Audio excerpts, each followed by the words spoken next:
अकबर बीरबल की कहानी बिना काटे लकड़ी का टुकड़ा छोटा कैसे होगा। बादशाह अकबर अक्सर कई समस्याओं पर बीरबल के साथ चर्चा किया करते थे और साथ ही उनकी बुद्धि की परीक्षा भी लिया करते थे।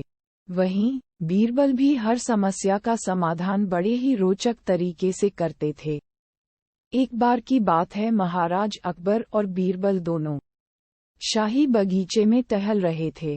दोनों के बीच किसी गंभीर मुद्दे पर चर्चा हो रही थी कि तभी अचानक बादशाह अकबर के दिमाग में बीरबल की परीक्षा लेने की सूझी।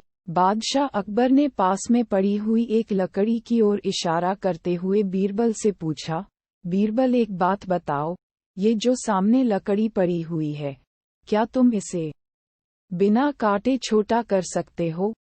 बीरबल बादशाह अकबर के मन की बात समझ गए और वो लकड़ी बादशाह अकबर के हाथ में देते हुए बोले, जी महाराज, मैं इस लकड़ी को छोटा कर सकता हूँ। बादशाह अकबर बोले, वो कैसे भला?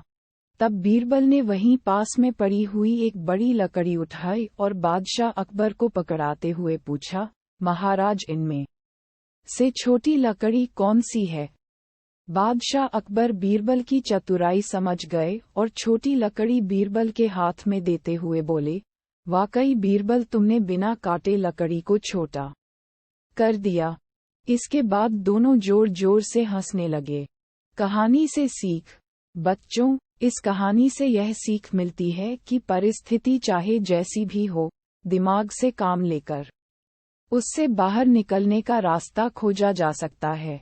अकबर बीरबल की कहानी। कौवों की गिनती। बीरबल की चतुराई से बादशाह अकबर और सभी दरबार परिचित थे। फिर भी अकबर बीरबल की चतुराई का परीक्षा लेते रहते थे। ऐसे ही एक सुबह बादशाह अकबर ने बीरबल को बुलाया और बगीचे में घूमने के लिए चले गए। वहां पर बहुत सारे पक्षी आवाज कर रहे थे।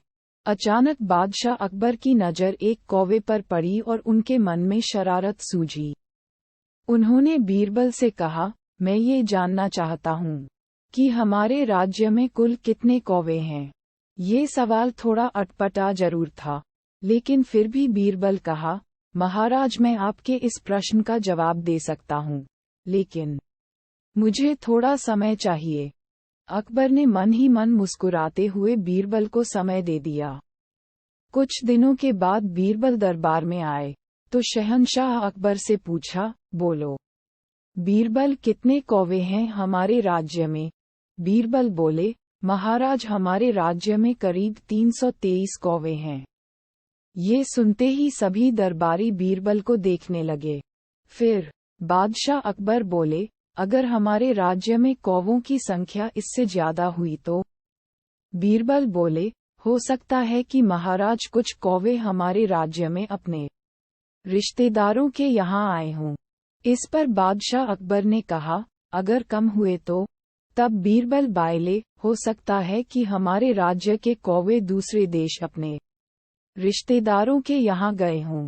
जैसे ही बीरबल ने यह बात कही, पूरा दरबार ठहाकों से गूंज उठा और एक बार फिर बीरबल अपनी बुद्धि के कारण प्रशंसा के पात्र बन गए। कहानी से सीख।